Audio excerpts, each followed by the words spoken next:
communication is the key in every movement that we make. We make both involuntary and voluntary.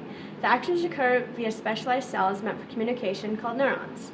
The overall purpose of synaptic communication is to translate chemical neurotransmitters into electrical neurotransmitters. So from synaptic to postsynaptic neurons.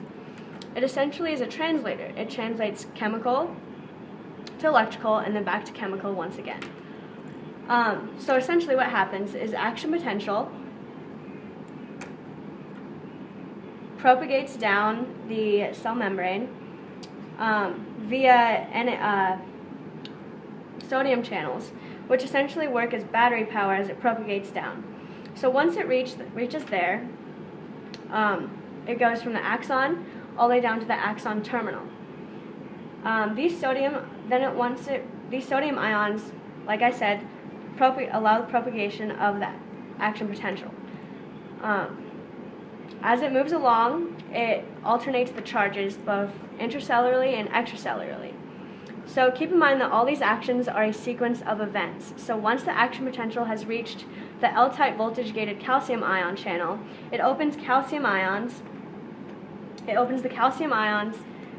channels, and it releases calcium and chloride ions. From there, these ions attach to vesicles that are located in the presynaptic neuron and axon terminal. These signal, like I said, sequence of events, these signal the vesicles to move toward the towards the synaptic cleft. Once there, this is due to exocytosis, the neurotransmitters are released into the synaptic cleft. So all of this occurs in a synapse, which is made of the presynaptic neuron, the synaptic cleft, and the postsynaptic neuron. So once in the synaptic cleft, they attach to ligand-gated ion channels and ion receptors. Now from there, the neurotransmitters are released into the synaptic cleft via exocytosis, like stated before. So however, the synaptic cleft releases inhibitory, and excitatory neurotransmitters, which will determine whether the postsynaptic neurotransmitters will fire or not. From there, actually, if we look at what's happening in intracellular membrane on the postsynaptic neuron, we see that the postsynaptic neuron is at a resting state. This essentially means that the potassium pump is essentially moving sodium, potassium in and out, in and out, in and out, keeping it at a homeostatic balance. So right as of now, in a resting state, extracellularly the charge is positive and the intracellular is negative. However,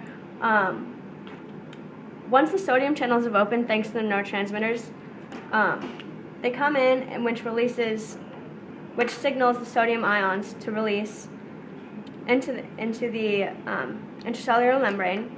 This eventually causes the charges to flip.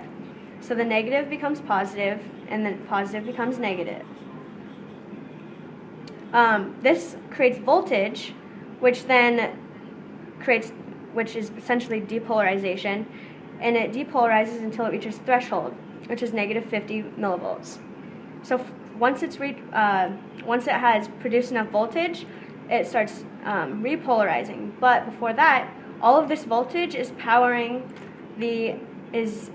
the action potential power to move along the intracellular membrane, and eventually it moves down, and all of this process repeats itself. This then becomes the presynaptic neuron, and it moves down the axon to the axon terminal to the postsynaptic neuron.